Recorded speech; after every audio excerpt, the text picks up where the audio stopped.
Hi. So I decided to make a video for my creative project.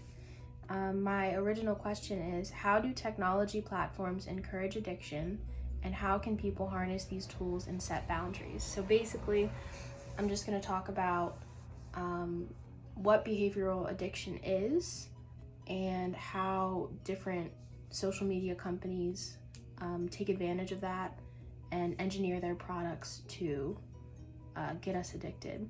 And then also how we can take control of the situation and use these tools in a way that's good for us and not addictive. So that's what I'll talk about. So first, the behavioral psychology behind addiction. So the septum in your brain, it's the pleasure center of the brain. So anything that you get addicted to, it accesses that portion of your brain and creates dopamine. So that's why you get addicted to certain things. So no one is predisposed to addiction. That's a common misconception. Anyone can be addicted to anything.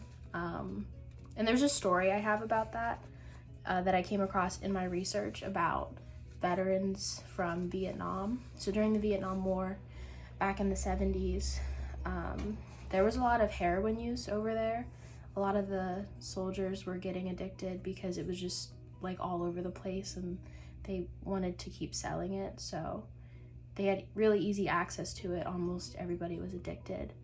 And they tried very many times to detox these people to get them off of the addiction and able to come home, because they knew once they came home and if they were still addicted that it would spread to other people and to their families. So they hired this woman. Her name was Lee Robbins. They hired her, the government hired her to monitor the progress of these returning soldiers, just to see like how they would if they would relapse and how they would like manage their addiction once they came back. And they came across something really surprising, because when they were over there trying to get them off of the heroin, it wasn't working. They kept relapsing. Nothing worked. So they were like, okay, we're just gonna send them home. So that's why they hired this lady. And in her research, monitoring these people returning to their families, she found out that only 5% of them relapsed, which no one believed her. Like, she tried for years and years after this to prove that what she researched was correct. So 95% of these people, they were fine. Like, they never relapsed. So that just goes to show that we're all victims of circumstance, and addiction embeds itself in memory. So the reason that they didn't relapse is because they were away from the situation where they had gotten addicted. So when they were in Vietnam, that was like a totally new arena for them. And since they got addicted there, once they came home, they were so far removed from that whole situation that there were no triggers for them to be addicted again. So they were totally fine, and only 5% relapsed. So it's kind of interesting, just the psychology behind that. Another thing I came across in my research is that sleep deprivation goes hand in hand with behavioral addiction. And the reason for that is a lot of us sleep with our phones right near us, so it just deprives us of sleep. One thing that it's important to know when I talk about addiction, how there's drug addiction and then there's behavioral addiction. The reason I make the comparison is because they access similar pathways in the brain. However, drugs do stimulate the brain a lot stronger short term than behavioral addictions do. So that's something good to know. So this goes into the next segment of my research, how different companies make a business out of addiction. Now that we understand the reasons for addiction, how people get addicted, this is how companies will take advantage of that. So the first way is through goals, through goal setting. Like when you play any video game where there's different levels and there's different achievements that you can get, or just the act of setting and achieving goals is something that will access that part of our brain that gets us addicted and creates dopamine. The second way is through feedback. So positive or negative feedback. So positive feedback, we can get through a lot of different apps like Instagram. Instagram provides like inconsistent feedback.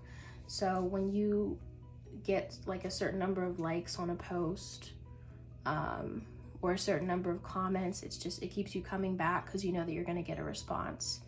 And this is also something that you see like with a lot of slot machines in casinos. Once you pull the lever, the things spin and you get a response. So that's also feedback. Third way is progress. So we see this with like a lot of free apps that you download. They'll have in-app purchases.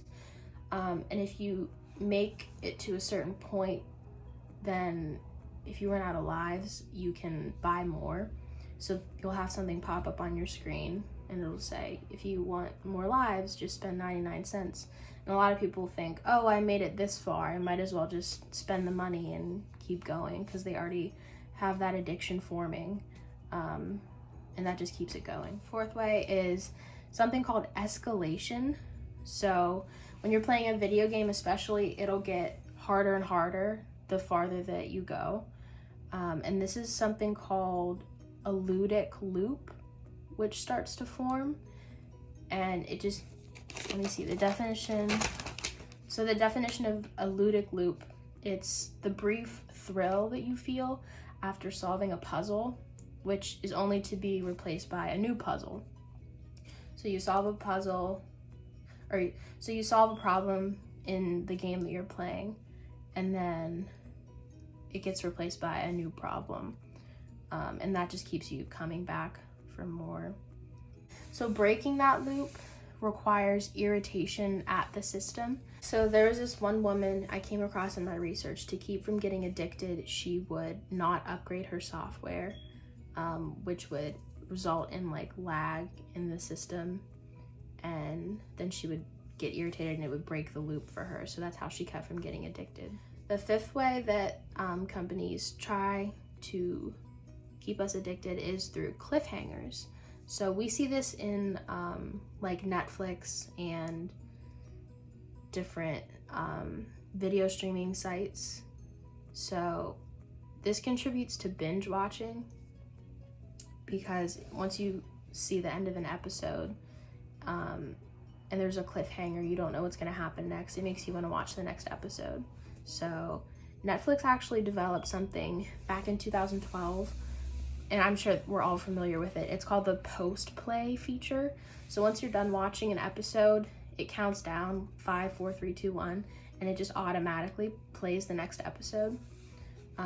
So that's something that you just keep watching and watching, and you have to make the decision to stop watching. So that's why it's like such a habit forming thing, because you have to actually decide, I don't want to watch anymore, and like X out of it. So the sixth and final way companies try to keep us addicted is through social interaction.